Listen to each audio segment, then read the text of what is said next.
Le 9 juillet 2026, la ville de Lyon a rendu un vibrant hommage au père Christian Delorme en lui remettant la médaille de la ville de Lyon. Dans le cadre prestigieux de la salle des fêtes de l'hôtel de ville, en présence de nombreuses personnalités, le maire de Lyon lui a décerné cette haute distinction pour saluer un parcours exceptionnel, marqué par des décennies d'engagement au service de la paix, de la justice, du dialogue entre les cultures et de la lutte contre toutes les formes de discrimination. Surnommé le curé des Minguettes, Christian Delorme a consacré sa vie à défendre les plus fragiles et à promouvoir le vivre ensemble. Cette cérémonie a été l'occasion de rendre hommage à un homme dont les combats ont profondément marqué Lyon, la France et plusieurs générations de citoyens. Retour sur cette cérémonie riche en émotions.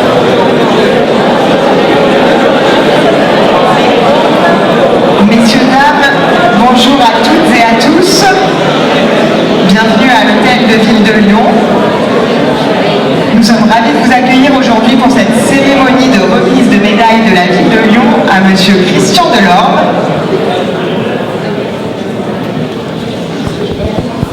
Afin de commencer cette soirée et pour symboliser le parcours de Monsieur Delorme, nous avons demandé 4 témoignages sur 4 combats que Monsieur Delorme a accompagnés tout au long de sa vie.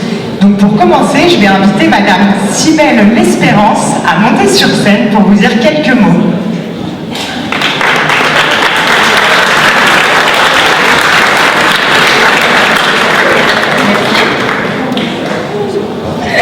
C'est toujours assez étrange, une pute qui entre à l'hôtel de ville. Merci Christian pour l'invitation. Je veux dire une professionnelle, parce qu'il y a eu ici dans ce bâtiment des femmes qui ont sans doute arrondi les fins de mois dans leur jeunesse, sans que jamais personne n'en sache rien. Nous avons toujours été parmi vous. Il y a eu sans doute ici, dans ce bâtiment, quelques hommes qui exploitaient des femmes. Et surtout, si je l'affirme avec une grande certitude, il y a eu dans ce bâtiment pléthore d'hommes qui ont acheté les services sexuels de femmes et d'hommes de ma condition. Mais ça fait toujours bizarre pour une femme comme moi, une travailleuse du sexe, d'entrer ici. Les bâtiments publics sont souvent des lieux hostiles aux personnes stigmatisées, des lieux de répression, de redressement, des lieux où sont prises sans doute des décisions nous affectant lourdement. Et nous nous méfions avec raison. Il y a 52 ans, une trentaine de femmes prostituées lyonnaises ont tenté de se faire entendre à la préfecture, mais elles ont été escortées vers une garde à vue. L'humiliation fut amère. Mais en 1975, les femmes, que dis-je, les citoyennes prostituées lyonnaises en ont eu marre. Marre des meurtres sordides, les ciblant, qui semblaient n'émouvoir personne. Marre de la fermeture des hôtels de passe où elles pouvaient exercer dans une sécurité toute relative. Marre des rafles policières, du commissariat Molière, du fichage censé avoir été abrogé en 1960, de la pluie d'amendes arbitraires, de l'élargissement du proxénétisme hôtelier, des redressements fiscaux qui ont commencé à cette époque, et surtout marre de la menace d'être incarcérés à la prison de Montluc et de cette épée de Damoclès se voir retirer la garde de leurs enfants. Les citoyennes prostituées en ont eu marre et elles en ont appelé d'abord personnes les plus proches d'elles, celles qui les respectaient, celles qui venaient les voir, qui tentaient de les aider. Parmi elles, le père Louis Blanc, les bénévoles du NIE de l'époque, le MAD, le Mouvement pour une alternative non violente, et leur président, un jeune séminariste, épris de justice sociale du nom de Christian Delorme, 25 ans. Christian Delorme a rapidement compris comment il pouvait être un allié efficace. Cela commence par croire profondément que les personnes que l'on aide ne sont pas inférieures à soi-même, qu'elles ont des capacités, qu'elles peuvent rêver et être lucides, qu'elles peuvent penser leur libération, leur émancipation. Je ne veux pas ici tenter de mettre des mots sur ce qui alors le motivait ou le glorifiait sur la base de spéculations, mais quand je me suis penchée sur les archives de cette lutte, j'ai vu les qualités qui avaient fait du futur père Delorme un excellent allié. Tout d'abord, il était là, il était présent. Il avait pris le temps de connaître nos réalités. Il ne jugeait pas la dignité des femmes, mais l'indignité de leurs circonstances. Il s'est fait crayon, dactylo, porte-voix. Il a agi avec elles et pas à leur place. Il a été humble. Il ne leur a pas dit quoi faire. Il a gagné leur respect. Il a fait jouer ses contacts, il a mis à disposition ses ressources et en a cherché d'autres. Il est monté sur l'estrade quand on le lui a demandé. Il n'a pas fait taire la colère, mais il a pacifié les échanges. Il a soutenu l'action, il a pris des risques.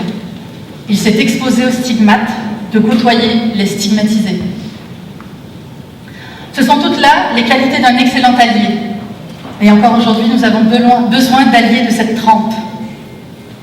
Et puisque le combat des citoyennes travailleuses du sexe lyonnaises est loin d'être terminé, je fais le vœu que cet ami que nous honorons aujourd'hui continue d'inspirer encore longtemps les autres citoyens et citoyennes à lutter pour une meilleure justice sociale, pour la dignité des circonstances, avec les plus marginalisés et les plus vulnérables. Merci Christian d'avoir été un compagnon de lutte, un pilier sur lequel s'appuyer et un pionnier de cette mémoire.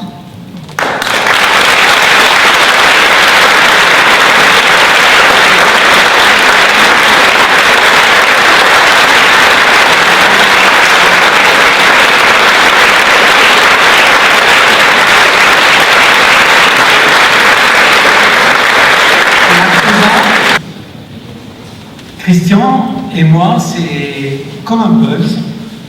On s'est rencontrés sans se connaître à la pastorale des migrants lors des premières grèves de la faim, au début des années 80.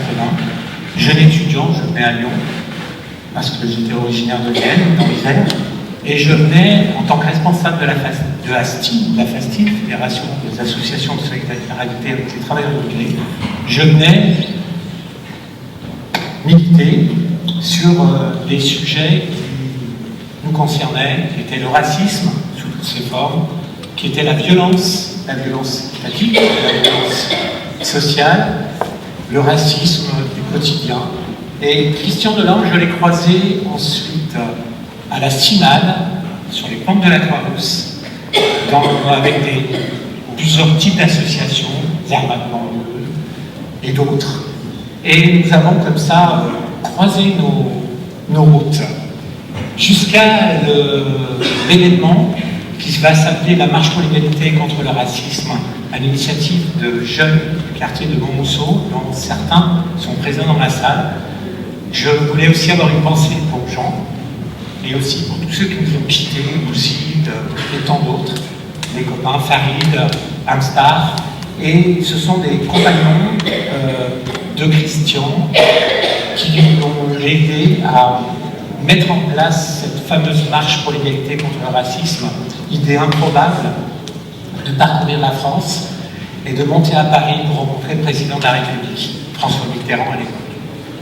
Cette idée un peu saugrenue, elle va faire son bonhomme de chemin, et je crois que Christian est ce genre de personnage un peu lucide, un peu rêveur, mais qui nous met dans la réalité du quotidien et aussi dans l'espérance. Et pouvoir espérer, c'est pouvoir marcher, et marcher, c'est pouvoir lever la tête, et c'est aussi possible de se dire que tout est possible. Christian, donc, et moi, j'ai participé à cette marche, et j'ai été donc un de ses premiers porte-parole. J'ai eu la chance aussi de faire quelques photos. Il y a Jacques Parmeneau qui en a fait d'autres. Et on est très nombreux à avoir réalisé à ce moment-là que la marche pour l'égalité contre le racisme, 40 ans plus tard, est encore présente dans les esprits, présente dans les livres d'histoire, et elle fait aujourd'hui référence. Référence dans un monde de plus en plus chaotique, de plus en plus violent, de plus en plus injuste. Et le racisme est toujours là, toutes les formes de racisme.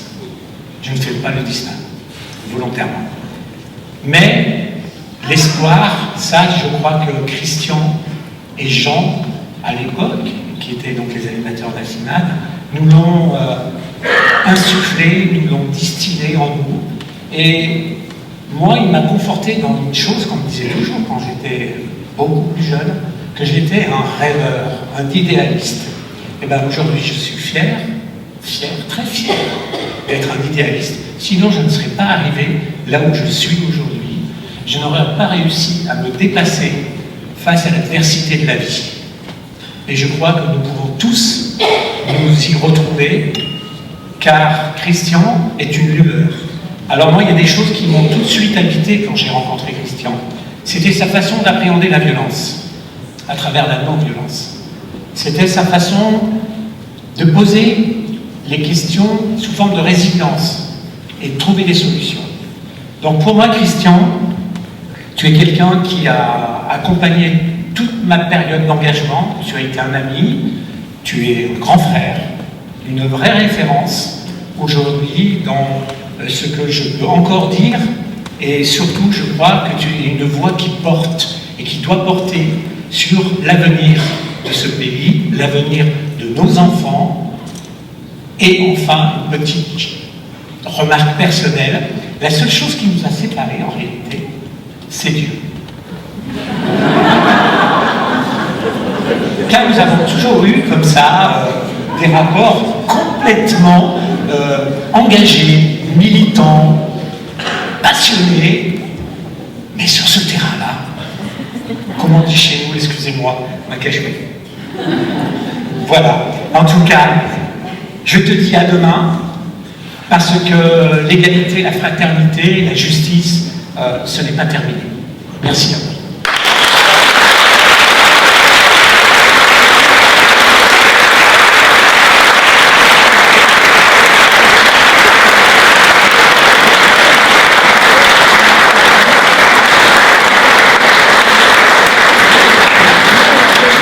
À présent, pour continuer sur ces témoignages, j'invite Michael Barrère et Ruth Rosana, cofondateurs de l'association Les Racines de Demain.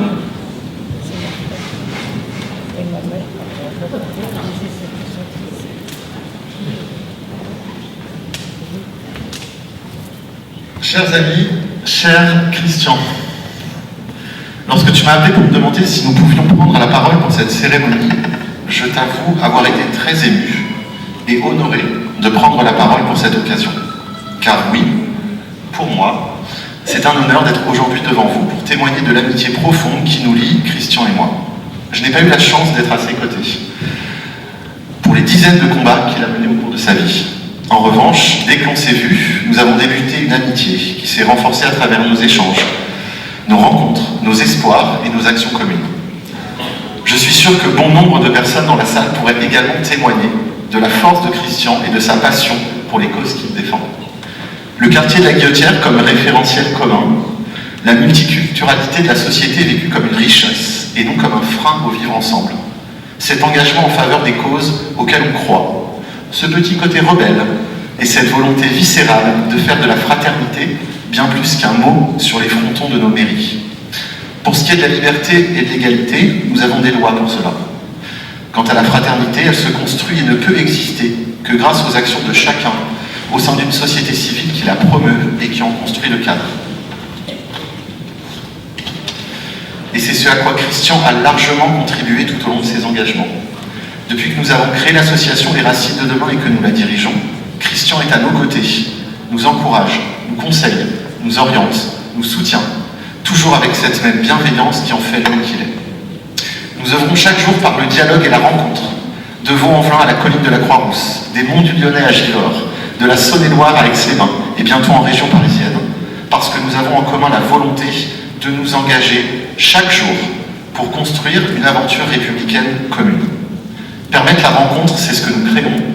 Planter des graines d'éducation, c'est ce que nous semons. Engager nos forces pour changer le monde et le rendre meilleur, c'est notre responsabilité. Notre association, qui a encore tant à faire pour endiguer la haine et l'ignorance, a de la chance d'avoir un homme de cette stature à ses côtés. Tous ensemble, responsables politiques, religieux, acteurs culturels, universitaires, personnes de la société civile, devons être garants de la poursuite de son engagement. Ce n'est qu'avec le soutien fort des pouvoirs publics et des collectivités que nous arriverons à combattre les adversaires de la fraternité républicaine et agir pour une société plurielle et apaisée. Aux Racines de Demain, nous sommes prêts à poursuivre nos actions et à affronter ces défis dans le même état d'esprit que celui de Christian, celui qui est son moteur de vie et qui a toujours été le nôtre, l'amour du prochain.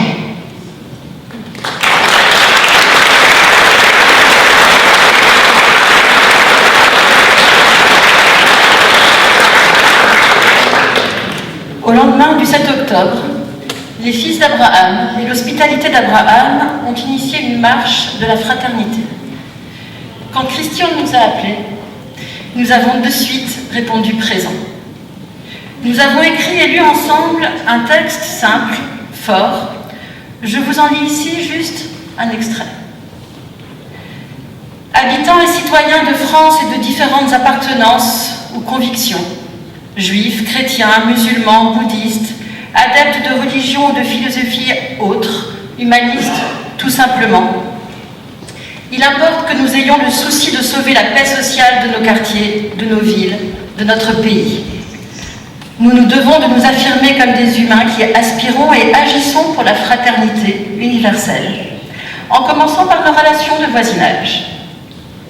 Que peut-on faire pour redonner du liant à la société, redonner un espoir quand on voit se morceler la France, communauté par communauté? À l'instar de Christian, avec l'hospitalité d'Abraham, nous avons créé ensemble, Michael et moi, l'association Les Racines de Demain. Un objectif, apaiser la société. Nous le faisons à travers l'éducation à la laïcité, à la citoyenneté, à l'enseignement du fait religieux. Environ 5500 jeunes et adultes par an, plus de 45 000 depuis 9 ans. Et toujours le même objectif, apaiser la société, que ce soit dans la rue, dans la cour, dans les cours de récréation jusqu'aux amphis des universités. Des formations pour adultes, pour professionnels, afin d'apaiser, toujours, les relations entre professionnels au sein des collectivités territoriales, des entreprises, des centres sociaux. Et puis des outils pédagogiques, un calendrier avec 12 cultures et traditions différentes qui ouvrent sur l'autre, celui qui est à côté de nous et que l'on ne connaît pas assez. Une collection de livrets pédagogiques avec à la clé le prix de la laïcité 2025, remis par le ministère de l'Intérieur pour le livret sur la laïcité. Sauver la paix sociale de nos quartiers, de nos villes et de notre pays, nous proposons l'éducation. Car quand on essaye l'ignorance, on se rend compte qu'elle coûte très très cher.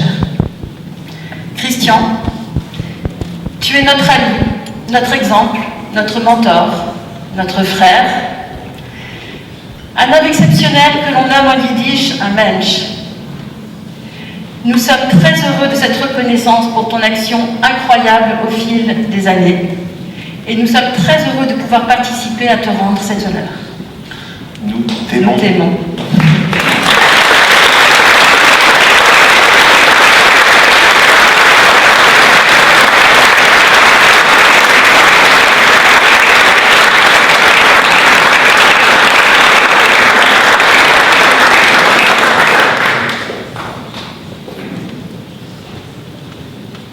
Et à présent, pour continuer et terminer ces témoignages, j'invite Ibrahima Diallo et Ibrahim Koné à prendre la parole sur scène.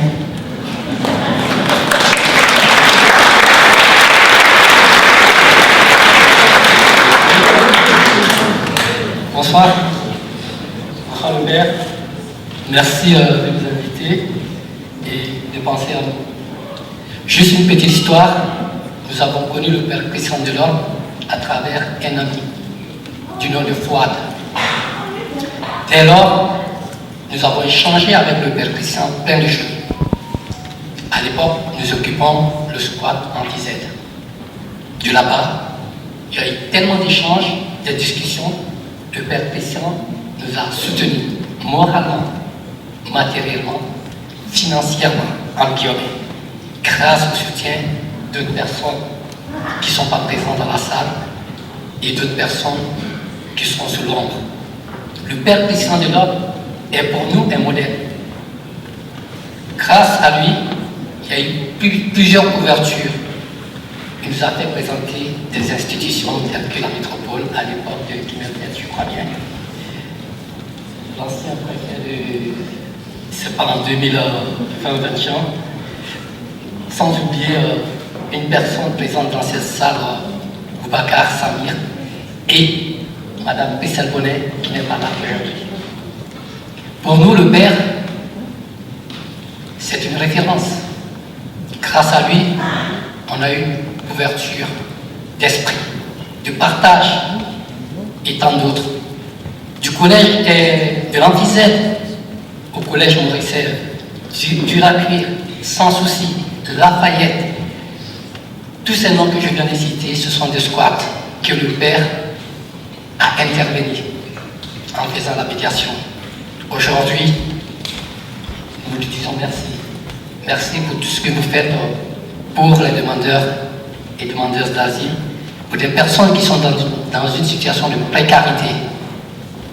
Grâce au Père Christian, on a pu créer une association qu'on appelle VIDAM, Vivre dignement dans notre métropole. Aujourd'hui, VIDAM tend vers la fin. Grâce au Père, on a eu l'idée, l'expérience de ces squats.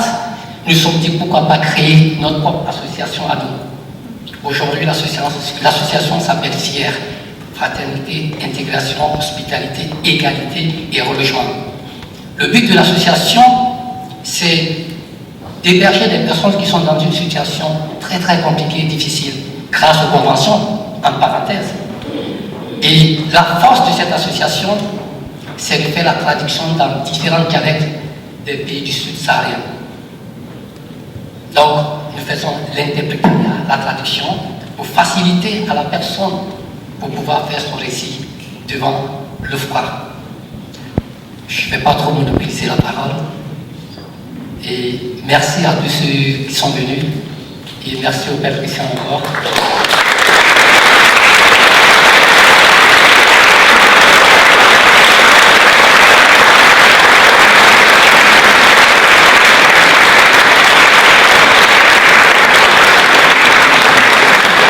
Et à présent, je vais inviter M. Christian Delorme à prendre la parole.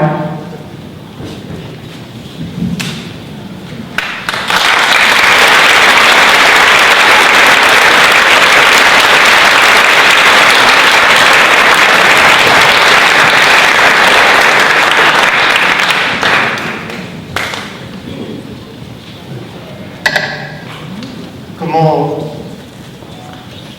vous saluez chacun, chacune convenablement, c'est impossible. Et j'en suis désolé. Aussi, je serai très succinct. Mesdames et messieurs les parlementaires, monsieur le maire de Lyon, cher Grégory, votre prédécesseur Michel Noir, cher Michel, je ne le vois plus, pourtant il est visible. Mesdames et messieurs les maires adjoints, aux maires, messieurs les maires, mesdames les maires, conseils municipaux, mesdames et messieurs les représentants des cultes, il y a aussi des femmes dans les cultes, mesdames et messieurs aux grades et qualités, comme on dit d'habitude, chers tous et chers tous.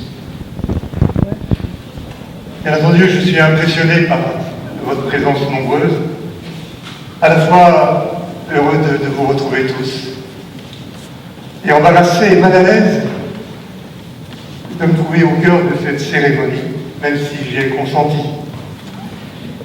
Notre vocation, à nous autres prêtres, surtout lorsqu'on appartient à la famille du Prado, n'est pas de recevoir des médailles.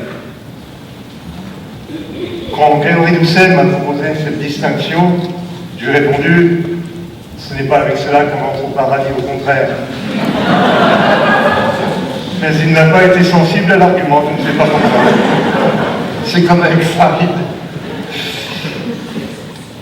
Si cependant j'ai accepté, certes honoré par la proposition, c'est parce que, ici en France, comme un peu partout dans le monde, nous vivons une période dangereuse, où une grande partie des progrès moraux, sociaux, juridiques et politiques hérités du Conseil national de la résistance, des fondateurs de l'ONU et des fondateurs de l'Europe démocratique sont gravement menacés et déjà en train de s'effondrer. Dès lors, un moment comme celui qui nous est offert ce soir me paraît une occasion favorable pour que nous puissions dire ensemble notre attachement à un Lyon et à une France fraternelle, pour que nous manifestions notre volonté commune de sauvegarder la dignité inaliénable de toute personne humaine et, oserais-je dire, pour que nous nous promettions de ne rien lâcher à ce sujet, quoi qu'il arrive. Recevoir la médaille de la ville de Lyon a du sens pour moi, même si je confesse mon indignité en être gratifié. Depuis ma naissance à la Guillotière, il y a 76 ans, j'avais aussi une jumelle qui est là. Je respire cette ville et cette ville respire en moi. Son histoire religieuse, de Saint-Irénée au mouvement œcuménique, en passant par Antoine Chevrier et le christianisme social, son histoire humaniste, Clément Marot, Louis Labé, Sébastien Griffe, son histoire rebelle, les journalistes en grève, les canuts, la résistance, Jean Boulin, Marc Bloch, Gilbert Dru, François China, René Lénouille, tant d'autres. Et en même temps, son souci de la modération m'ont construit. Je serais né, j'aurais vécu ailleurs qu'à Lyon, mon existence n'aurait pas été tout à fait la même et mes engagements n'auraient probablement pas été les mêmes. Si belle l'espérance dont la présence ce soir me touche tout particulièrement, a rappelé la révolte des personnes prostituées de Saint-Lizier. Première grande manifestation de personnes prostituées connue dans l'histoire. Marie Blaois, compagnon de marche depuis 43 ans, a fait mémoire de la marche pour l'égalité et contre le racisme de 1983, partie du quartier des Minguettes. Première grande manifestation antiraciste de l'histoire de France. 100 000 personnes à Paris, le 3 décembre 1983. Ibrahima Diallo, lui, nous a donné quelques échos de l'auto-organisation des migrants arrivés ces dernières années dans la métropole de Lyon, qui tentent de survivre malgré toutes les adversités rencontrées. Et ils y parviennent, notamment grâce à des soutiens très divers de nombre de nos concitoyens. Quant à Ruth Moisana et Michael Laveur, animateurs de l'association Les Racines de Demain, ils nous ont partagé leur conviction que la connaissance des religions des uns et des autres est une nécessité de la paix de nos sociétés. Leur association rayonne aujourd'hui bien au-delà des frontières de notre cité, car elle est considérée par beaucoup comme un modèle d'acteur éducatif. Si ces mouvements et ces initiatives se sont épanouis à Lyon, ce n'est pas un hasard. Ils appartiennent, je crois, à l'ADN de cette ville, à l'ADN de cette métropole. Et c'est pourquoi je reste confiant quant à l'avenir, même si Lyon compte aussi sa part d'ombre, ses tentations de se livrer à des idéologies populistes, ses tourments racistes et hostiles aux migrants. Dans la métropole de Lyon, comme en trop d'autres lieux de France, l'antisémitisme ressurgit, connaît de nouveaux développements et fait que nombre de nos concitoyens juifs ont peur et nous n'en sommes pas suffisamment conscients, la plupart d'entre nous. Ont peur aussi et s'interrogent également quant à leur devenir en France beaucoup de nos concitoyens musulmans qui, depuis un demi-siècle maintenant, font les frais de saillies médiatiques et politiques islamophobes.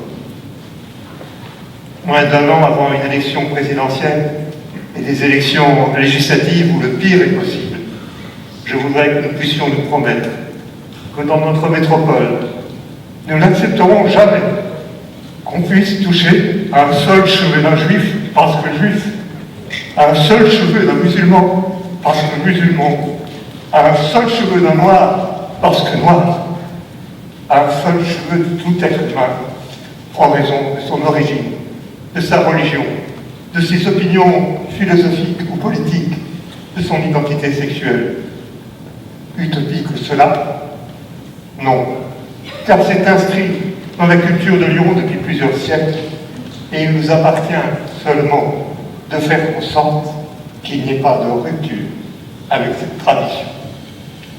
Nous sommes les héritiers et aussi les débiteurs de toutes celles et de tous ceux innombrables qui ont voulu et construit un Lyon cité de paix et de fraternité. Cela nous oblige. Depuis une cinquantaine d'années, une des constantes de ma vie aura été la solidarité avec les migrants, mon compagnonnage avec beaucoup d'entre eux. Maintenant, voilà, au soir de mon existence, je reste profondément attaché à cette fidélité, quand bien même je ne méconnais pas toutes les difficultés des politiques d'intégration. 1000 raisons différentes expliquent les migrations. Tous les migrants ne sont pas, par nature, sympathiques et bienveillants, mais la majorité d'entre eux sont des frères et des sœurs en humanité qui ont légitimement fui la misère, la guerre, la persécution. Le qualificatif de migrant économique est presque devenu une dénomination infamante, alors que cela a été le cas de la majorité des migrants pendant des siècles, dont une partie des ancêtres plus ou moins lointains des Français d'aujourd'hui. Les jeunes Africains que nous croisons chaque jour dans notre métropole, tout particulièrement, après avoir quitté les leurs, souvent orphelins, ont traversé 1000 dangers, 1000 souffrances avant de parvenir jusqu'à nos rivages. Plusieurs ont connu l'exploitation de trafiquants et les attaques de bandits, les emprisonnements, parfois la torture et l'esclavage. Ils ont risqué la mort, tant dans le désert qu'en traversant la mer. Ils ont vu mourir nombre de leurs compagnes et compagnons d'infortune. Plus de 40 000 morts en Méditerranée depuis 2014. Mais voilà que l'Europe encore démocratique, pourtant de plus en plus en manque d'enfants et de travailleurs, faute de savoir mettre en place les politiques d'intégration nécessaires, les traite non comme les victimes que la plupart sont, mais comme des individus indésirables dont la migration est criminalisée. On en est même venu à inventer des hubs de détention de migrants dans des pays tiers, pays évidemment non démocratiques. Une forme de déportation que n'auraient jamais accepté celles et ceux qui étaient habités par ce que le grand résistant lyonnais Alban Vistel a appelé dans un livre l'héritage spirituel de la résistance. Qu'ils soient mineurs ou majeurs selon nos critères administratifs et légaux, il n'est pas acceptable que des jeunes gens vivent dans nos villes été comme hiver sous des tentes, au milieu des rats, angoissés en permanence quant à leur avenir. Leurs mères ne les ont pas mis au monde pour qu'ils vivent dans un tel dénuement, niés dans leur humanité. Aujourd'hui, touchés par une maladie, je ne puis pas faire grand-chose pour eux, sinon parler, et j'espère pouvoir le faire jusqu'à mon dernier souffle. Monsieur le maire, cher Grégory, la raison principale qui m'a fait accepter la distinction que vous avez voulu m'offrir est d'ailleurs probablement là. Toutes ces années, votre équipe, Sylvie Tomic est là, vous avez eu le souci de mettre en place une politique d'hospitalité qui permette de secourir autant que cela s'est avéré possible ces jeunes largement abandonnés. Pour cela, c'est moi ce soir qui vous dis un merci tout particulier. Une bonne homélie, paraît-il, que mon frère dans la salle ne doit pas durer plus de 8 minutes. Je crains d'avoir dépassé déjà ce temps. En terminant, je me dois de dire qu'aucun de mes engagements, aucun des combats auxquels j'ai été associé n'aurait été possible sans le compagnonnage de plusieurs dont beaucoup sont ici présents. Je ne puis tenter de les citer tous car cela demanderait des heures.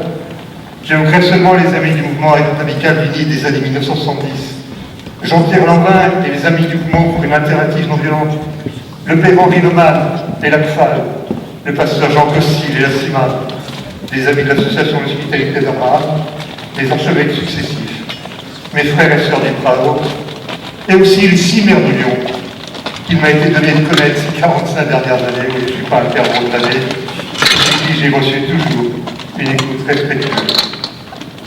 On en revient ainsi à Lyon. Aussi j'ose terminer en reprenant la devise de la ville, avant Lyon de Mélor, l'interprétant ainsi, Lyon, ne renonce jamais à donner le meilleur de toi-même, reste pour toujours une ville fraternelle et romaine.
Monsieur le ministre, cher Michel Noir, Mesdames et Messieurs les parlementaires, Mesdames et Messieurs les membres du corps consulaire de Lyon, Mesdames et Messieurs les représentants des autorités militaires, judiciaires et religieuses, Mesdames et Messieurs les élus,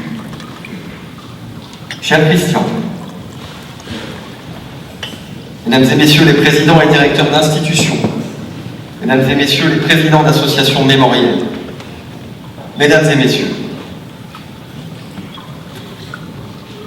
il y a dans notre ville une vieille tentation de hauteur. Ces trois collines nous y invitent. Son histoire aussi.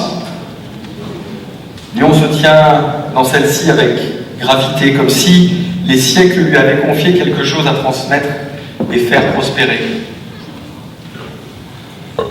Mais une ville ne se contemple pas seulement depuis ses hauteurs. Elle se comprend dans ses strates, ses passages, ses quartiers. Elle est faite de vie discrète, de colère et de fragilité. Lyon n'est jamais aussi fidèle à elle-même que lorsque ce qu'elle porte de grandeur rejoint cette part plus marginale, plus rude et plus vulnérable d'elle-même. C'est là que votre vie prend place, Christian Delorme. Dans cette part de Lyon où l'humanisme est d'abord une présence, un courage, une fidélité. Vous dites souvent que vous êtes un fils de la Guillotière, ajoutez-vous immédiatement. Vous êtes un enfant de ce quartier populaire, vous grandissez rue de Bonald, presque au chevet de Saint-André. Là, vous et votre sœur jumelle, Françoise, que je salue, êtes élevés par votre mère, qui demeure pour vous un modèle de courage et de résilience. Déjà, tout vous place dans un Lyon des passages, des voisinages, des vies mêlées, une ville de partage qui s'éprouve dans les liens. Saint-André n'est pas seulement l'église auprès de laquelle vous grandissez, c'est un foyer spirituel marqué par l'Institut séculier clérical du Prado, une communauté lyonnaise tournée vers les pauvres et les exclus. Vous y faites la rencontre de prêtres engagés auprès des immigrés, des demandeurs d'asile et des militants de l'indépendance algérienne. À l'école, votre regard quitte très tôt les frontières ordinaires de l'enfance pour se tourner vers l'Inde de Gandhi, vers les États-Unis des droits civiques et du Black Power, vers ces mouvements non violents qui montrent qu'une société peut être changée par des consciences libres et déterminées, des foules qui refusent l'humiliation sans consentir à la haine.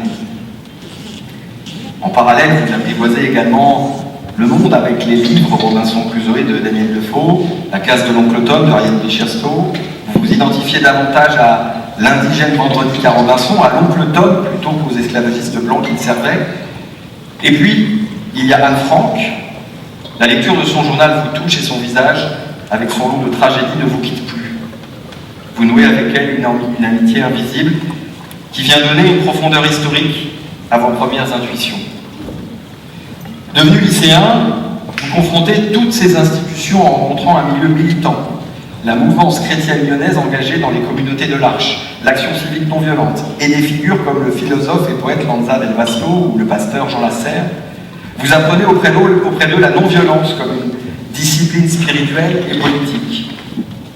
Ils vous font assister à l'un des grands moments de l'histoire contemporaine lyonnaise, le 29 mars 1966, il y a 60 ans, la Bourse du Travail accueille Martin Luther King. Dans ce lieu né du projet solidariste, le pasteur américain fait entendre à Lyon une parole forte. Son appel en faveur de la non-violence, son plaidoyer pour l'égalité et sa vision d'une interdépendance des destins vous apparaissent alors comme la direction de votre vie.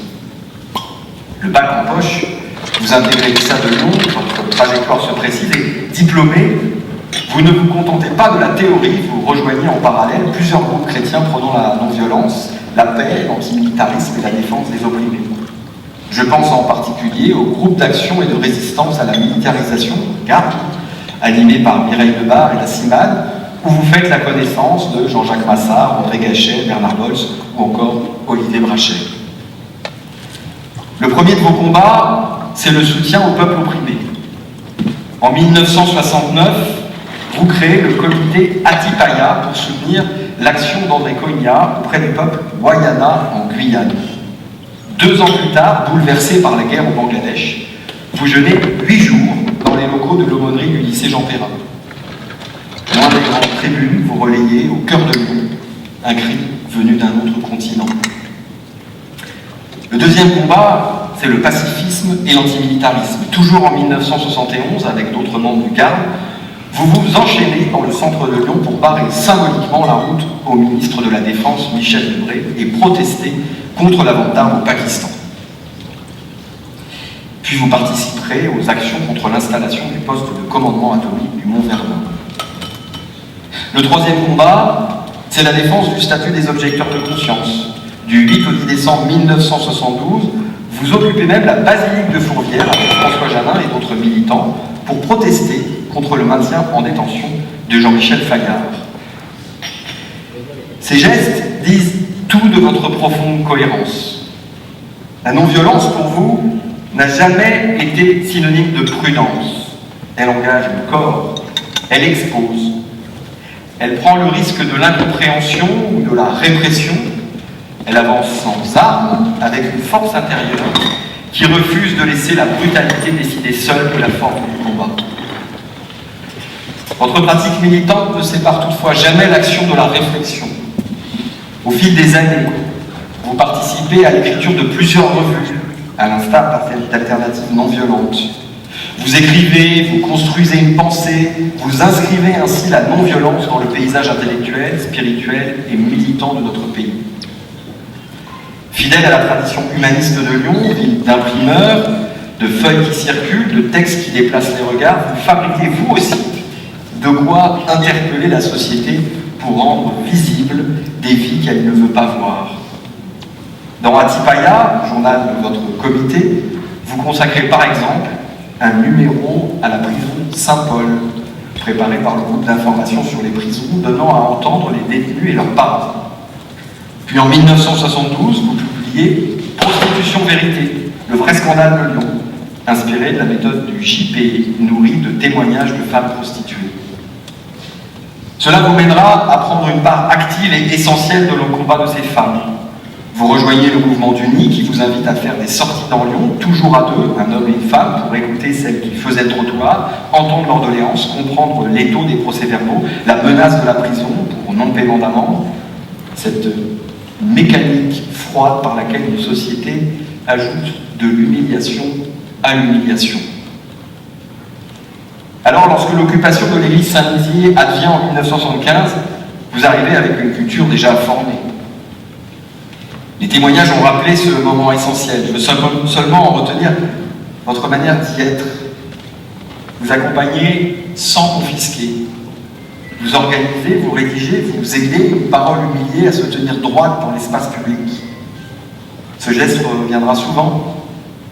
Rendre audible sans parler à la place. Dès 1970, un autre fil se noue qui deviendra central. Celui de l'amitié avec les immigrés. Vous donnez des cours d'alphabétisation dans des foyers de travailleurs étrangers du quartier de la Pardieu, avec l'association de coopération franco-algérienne du Lyonnais. Vous suivez des cours d'arabe dialectal algérien à l'université Lyon 2 avec Henri Lemann, prêtre du diocèse de Lyon, chargé d'un ministère d'amitié avec les Maghrébins musulmans. Le mot est précieux. Amitié. Il dit plus que l'aide, plus que le soutien, plus même que la solidarité lorsqu'elle devient un principe général. L'amitié suppose la durée, la proximité, l'égalité profonde de deux présences. Elle suppose que l'autre ne soit pas seulement celui que l'on défend, mais celui avec qui on fait le monde. Après votre ordination, en 1978, vous êtes affecté à Saint-Fond. À votre demande, l'archevêque de Lyon vous confie un ministère d'amitié avec les immigrés. Cette formule pourrait résumer une large part de votre vie. À Saint-Fond, près des Minguettes, vous vous intéressez tout particulièrement aux jeunes immigrés maghrébins confrontés au racisme, au contrôle, aux expulsions, aux assignations de toutes sortes. Beaucoup ont grandi ici, certains sont nés ici, mais l'administration menace de les renvoyer vers des pays où leur vie n'est plus enracinée. D'abord, vous soutenez au cas par cas. Puis en 1981, vous décidez qu'il faut passer d'une addition de drames individuels à une question publique. Avec Abdelhamid Boukouma, lui-même menacé d'expulsion, avec le pasteur Jean Gostil, responsable régional de la CIMAD, vous engagez une grève de la faim qui dure 29 jours. 29 jours où le corps devient le lieu d'une interpellation publique. La mobilisation est relayée par des comités dans toute la France. Le gouvernement suspend les expulsions. Le nouveau président de la République fera ensuite changer la législation et permettra le retour de jeunes déjà expulsés. Quelques années plus tard, d'autres voies cherchent à franchir la distance. Les étés sont chauds, déjà. Les Minguettes, Vénissieux, Villeurbanne, Vaux-en-Velin font éruption dans l'actualité nationale. Les jeunes immigrés apparaissent sur la scène médiatique, souvent par le prisme de la peur, rarement par celui de l'égalité. Vous entreprenez alors un travail difficile de médiation. Vous encouragez la mobilisation non violente. Vous relayez les revendications. Vous utilisez aussi votre statut de prêtre pour empêcher que ces jeunes soient trop facilement disqualifiés, amalgamés, réduits à des caricatures. En 1983, vous participez à la grève de la faim menée par 11 jeunes de la cité des Minguettes, après une série d'incidents avec la police. Ils demandent la fin de l'intimidation policière, une commission d'enquête indépendante, un meilleur accès au logement et à l'emploi dans les chantiers de réhabilitation. Là encore, il s'agit de faire passer une colère du face-à-face brutal à la parole publique. Puis vient la blessure de Toumi Djadja en juillet 1983. L'intuition paraît presque fragile. Il faut marcher. Faire de la marche une discipline de la colère. Transformer l'impatience en avancée. Donner à des jeunes que l'on enfermait dans un quartier la dimension d'un pays à traverser. Marseille, Lyon, Paris. Gandhi, la marche du sel. King, la marche de Washington. Et depuis les Minguettes, une question posée à toute la France. La marche pour l'égalité et contre le racisme a été racontée ce soir. Je veux seulement en retenir ceci. Elle fut l'un de ces moments où Lyon a parlé à la France depuis ses marges. Depuis ce qui semblait périphérique est devenu depuis ce qui semblait périphérique est devenu une parole centrale. Depuis des jeunes que beaucoup regardaient comme un problème, la République a reçu une demande de fidélité à elle-même. Le 3 décembre 1983, une partie des marcheurs est reçue à l'Élysée.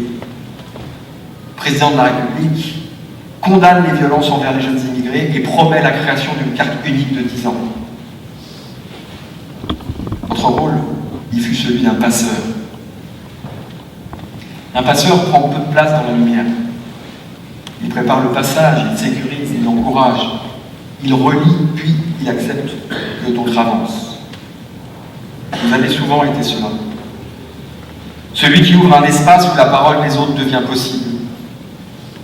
Après la marche, vous auriez pu rester une figure. Vous continuez d'être un appui. Vous travaillez avec la CIMAD sur les jeunes binationaux franco-algériens appelés sous les drapeaux par 2 pays. Vous soutenez la campagne J'y suis, j'y reste pour défendre la carte de 10 ans et les catégories d'étrangers non expulsables. Vous vous opposez au projet de réforme du Code de la nationalité. Vous rejoignez les combats contre la double peine. Vous siégez au Conseil national des villes où vous tentez de convaincre des élus de sensibilités différentes que les quartiers populaires n'ont pas besoin de discours de surplomb et de réponses concrètes, d'accès à l'éducation, de justice et de reconnaissance. De tous les combats, vous réussissez à soulever des montagnes, obligeant les institutions à entendre ce qu'elles avaient appris à gérer dans la discrétion. Vous contribuez à bien des égards à traduire des colères en revendications et à faire apparaître une parole juste dans le bruit du monde. Cette manière d'agir traverse aussi votre engagement dans le dialogue interreligieux. Lorsque vous revenez à Lyon au début des années 1990, le cardinal Albert de Courtrai vous demande d'être plus attentif aux relations entre chrétiens et musulmans. Vous prenez la responsabilité du pôle Maghreb et Islam au sein de la pastorale des migrants. Et la question n'est pas nouvelle. Dès les années 70, vous avez soutenu dans l'Église la demande de lieux de prière formulés par des travailleurs immigrés. À Saint-Fond, vous avez favorisé le prêt d'un local diocésain à des musulmans souhaitant y tenir des cours d'arabe et de religion musulmane. Plus tard, vous accompagnez des demandes d'ouverture de mosquées auprès des collectivités locales et de l'État. Vous prenez part au long chemin qui conduit à la naissance de la grande mosquée de Lyon. Vous devenez l'un des acteurs de ce dialogue interreligieux lyonnais qui rassemblera des responsables de plusieurs traditions dans le fameux G9. Vous le faites car vous avez très vite compris, et peut-être était-ce déjà en vous, que les fractures spirituelles peuvent très vite devenir des fractures sociales, tandis que les fractures sociales peuvent durcir la foi. Alors, vous tenez des liens avec des juifs, avec des musulmans, avec des bouddhistes, avec des chrétiens d'autres traditions, avec des croyants et des non-croyants. Vous cherchez ce point difficile où chacun demeure lui-même tout en laissant l'autre élargir le monde. En 1995, après les attentats revendiqués par le GIA et la mort de Khaled Kelkal, vous appelez au calme, vous aidez à organiser les funérailles à la demande de la famille et des autorités. Vous tentez d'éviter que la colère suscitée par les attentats n'amalgame l'ensemble des musulmans. Aux côtés des sans-papiers, des personnes migrantes et des familles à la rue, vous faites preuve de cette patience qui fait rarement l'événement, mais dont dépend la dignité quotidienne de tant de personnes. Depuis plusieurs années, vous accueillez dans les logements successifs que le diocèse vous propose des jeunes adultes migrants d'Afrique subsaharienne, souvent sans papier, pour beaucoup musulmans. Vous avez rapproché cette vie commune du rêve de Martin Luther King, celui de la beloved community. La formule est belle. Elle devient plus belle encore lorsqu'elle cesse d'être une idée et prend la forme d'une cuisine partagée, d'un toit, de conversation, de présence quotidienne. Voilà peut-être la cohérence profonde de votre parcours, l'ensemble de vos engagements, l'ensemble des lieux qui ont accueilli vos combats, dessinent une même ligne de force qui consiste systématiquement à rejoindre une présence humaine au moment où l'ordre social s'apprête à la réduire.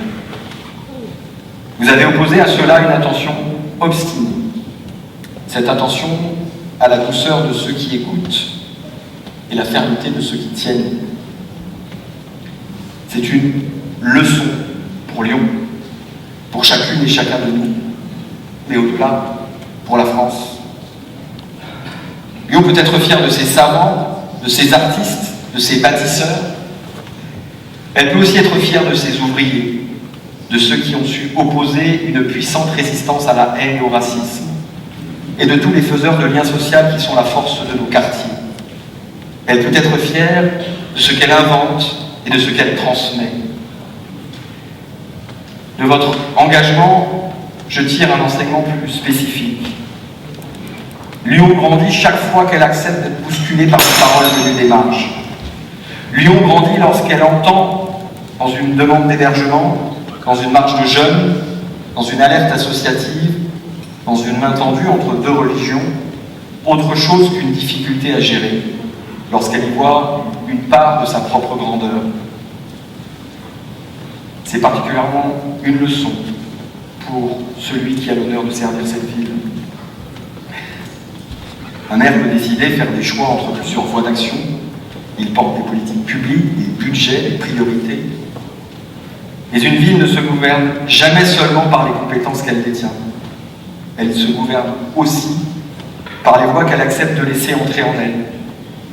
Des voix impatientes, blessées, inquiètes, les voix qui ne maîtrisent pas toujours les codes, les voix qui demandent une place dans la cité.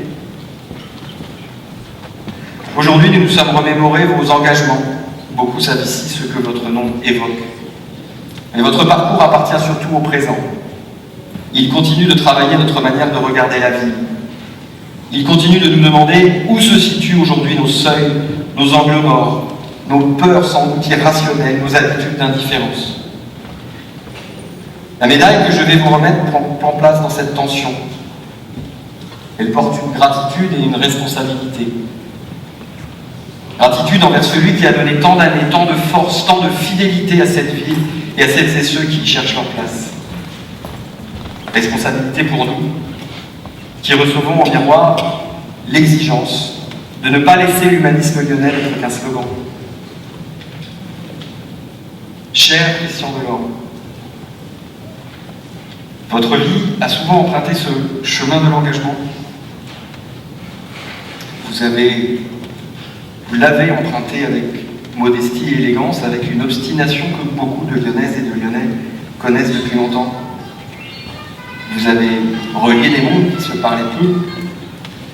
Vous avez tenu des présences que d'autres auraient laissées passer. Vous avez rappelé qu'une ville est fidèle à elle-même lorsqu'elle accepte d'être inquiétée par sa propre promesse.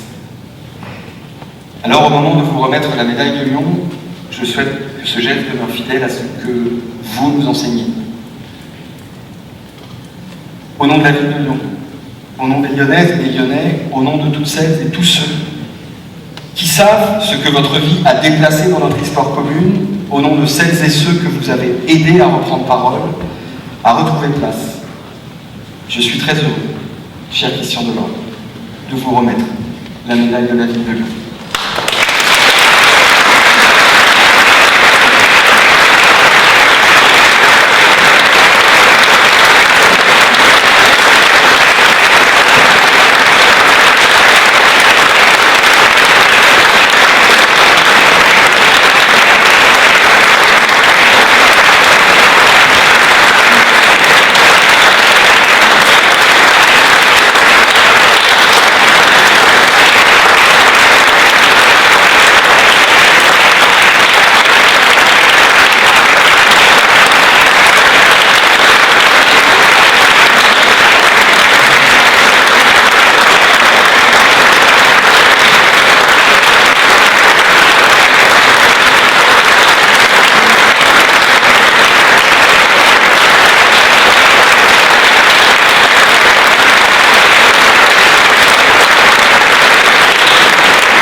La beauté c'est de l'eau, son cœur c'est de l'or. Évidemment je te parle du père de l'or.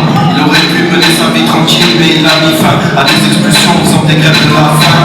Il a marché, marché, marché, et maquettes à Paris sont un canari. Il a marché, marché, marché, marché, du lundi au lundi, vaillant comme Paris. Je viens du Tibet, d'Alger, Paris, Marseille. On est tous frères en l'humanité. Imam, curé, Vanvelin, Minguette. On est tous frères en l'humanité. Un grand cœur pour un grand homme. Le curé des baguettes de son nom, Christian Delorme. Peu importe ton origine, ta religion, il fait pas de différence, que tu sois la différence.